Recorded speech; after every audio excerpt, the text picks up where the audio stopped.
दोस्तों, 8वें वेतन आयोग के सामने हर प्रकार की मांगें रखी जा रही हैं और जिसमें कहा जा रहा है कि सबको समान, सबको एक रेशियो में फिटमेंट फैक्टर हो और उसकी सबकी बढ़ोतरी हो, चाहे वो कर्मचारी और पेंशनर।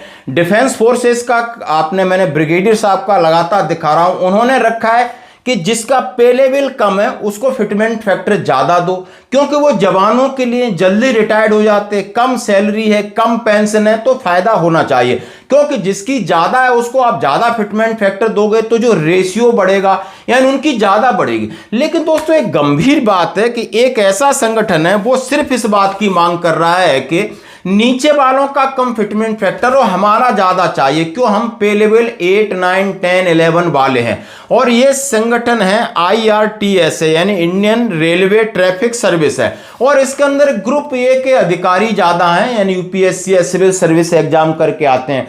तनख्वाह अच्छी है, अलाउंसेस अच्छे हैं, भत्ते यानी सारा कुछ अच्छा है। लेकिन कम से कम इन्होंने जो मांग रखी आप सुन सकते हो, उसमें कहा है कि नीचे वालों को आप 2.92 का फिटमेंट फैक्टर दे दो, जो पे लेवल आ रहे हैं 1, 2, 3, 4, 5, और हमारे जैसे यानी हम अधिकारी हमें 3.80 का फिटमेंट फैक्टर दे दो। और आप देख सकते हो ये एक विशेष मॉडल उन्होंने जो प्रस्तुत किया है और ये चर्चा का विषय बन गया है और चिंता का भी विषय बन गया है कि हमारे देश में अधिकारी सिर्फ इस बात को लेकर उन्हें चिंता नहीं कि हमारे पीछे जवान है जो रेलवे ट्रैक के ऊपर घूम रहा है, 24 घंटे घूम रहा है, कितनी गंदगी के बीच में घूम रहा है, लेकिन उन्होंने उसको कहा वो उसका काम है क्योंकि वो कम पढ़ा लिखा है।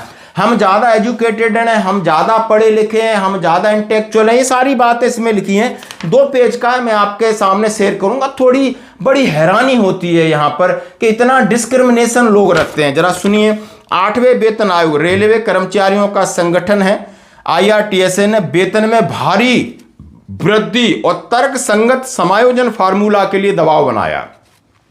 पहली बार एक ऐसा ड्राफ्ट आया जो मैं आपके सामने रख रहा हूं। उन्होंने कहा है कि स्तर 1 से 5 तक, पे लेवल 1 से 5 तक 2.92 रखिए, पे लेवल 6 से 8 तक 3.50 दीजिए और पे लेवल 9 से 12 तक 3.80 दीजिए। भाई इन्होंने ये सीधा सीधा कह दिया है।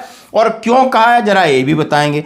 फिर मूल वेतन इनका बोल रहे हैं 52,600 होना चाहिए, 18,000 की जगह 2.92, तो 52,600 की बात कह दी और अपनी उन्होंने बल्ले बल्ले करा दी है। कहा है कि हमें तो 3.80 दे दीजिए क्योंकि हम ज्यादा पढ़े लिखे हैं। सीधा सी इस सिफारिश का उद्देश्य निचले स्तर के कर्मचारियों के लिए एक जो उन्होंने कहा है जिस तरीके से 2.92 रखा है और उन्होंने कहा है कि जो पहले 2.57 समान दिया था उससे इनकी राय विभिन्न है। संगठन के अनुसार उच्च पदों पर कार्यरत कर्मचारी पर अधिक जिम्मेदारी होती है, वे विशिष्ट तकनीकी कौशल रखते हैं, वो महत्वपूर्ण पर्यवेक्षक काम संभालते हैं, सरकारी पदानुक्रम में उचित वेतन अंतर बनाए रखना चाहिए और इसलिए उन्हें अलग फिटमेंट फैक्टर।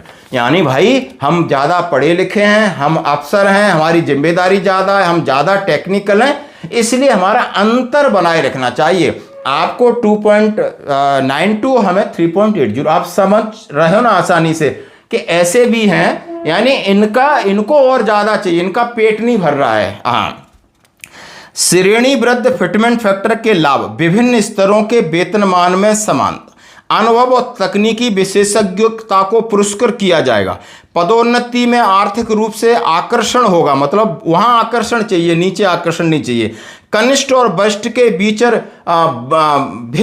डिफरेंस होगा, कैरियर प्रगति में प्रोत्साहन होगा। अब ये सारे इन्होंने फैक्टर रखे, जरा और भी पढ़ते हैं। अब इससे क्या क्या फायदा होगा। अब अलग अलग उन्होंने जो कैटेगरी रखी है उनका वेतनमान उन्होंने निकाल के बता दिया है कि भाई तो क्या ये रेलवे, क्या सिफारिश रेलवे के अलावा अन्य क्षेत्रों पर लागू होती है। अब लोगों में चिंता हो गई, लोग परेशान हो गए कि भाई ऐसे ड्राफ्टेड 8वें वेतन के सामने जाएंगे तो हमारी बात कौन रखेगा, क्योंकि तो मीटिंग भी कर सकते हैं। अब ये कहा गया है, हालांकि यह प्रस्ताव रेलवे कर्मचारियों के संघ द्वारा प्रस्तुत किया गया है, लेकिन इसे 8वें केंद्रीय वेतन आयोग के संदर्भ में प्रस्तुत तो किया गया है, लेकिन ये सभी पर लागू होगा। यदि ऐसा होता है तो जो मैट्रिक जो उसकी वेतन का जो सिस्टम है वो पे लेवल के हिसाब से तो सभी पर लागू होगा।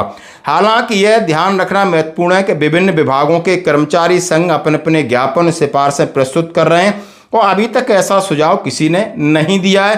पेंशन भोगियों को क्या होगा, उन्होंने कहा इस हिसाब से अंततः उन्होंने कहा सरकार ने क्या इस प्रस्ताव पर कोई विचार करेगी या स्वीकार कर सकते हैं, यानी चिंता भी साथ साथ हो गई। इस बात की आधिकारिक पुष्टि नहीं हुई है, लेकिन ये आरटीसीए का एक अनुमोदन है जो उन्होंने दिया गया है। निष्कर्ष आप समझ सकते हो कि आप क्या है। तो आपके सामने इस तरीके के भी ड्राफ्ट आप समझ सकते हो, ये 2 पेज का ड्राफ्ट है। इस तरीके की अनुशंसा कर रहे हैं कि लोग नहीं, हम ऊपर हैं, हमारे पूरा देश को हमने ही संभाल रखा है, हमने ही पूरे रेलवे को उठा रखा है और हमें ही पूरा माल दीजिए, क्योंकि हमारे पास बहुत ज्यादा काम है, क्योंकि उनको अपना दिख रहा है, दूसरे का नहीं दिखता है। तो ये देश है, आप समझ सकते हो। हर प्रकार के आपको ऐसी चीजें मिलेंगी। तो आपकी क्या है प्रतिक्रिया इसके ऊपर, जरूर दें। धन्यवाद।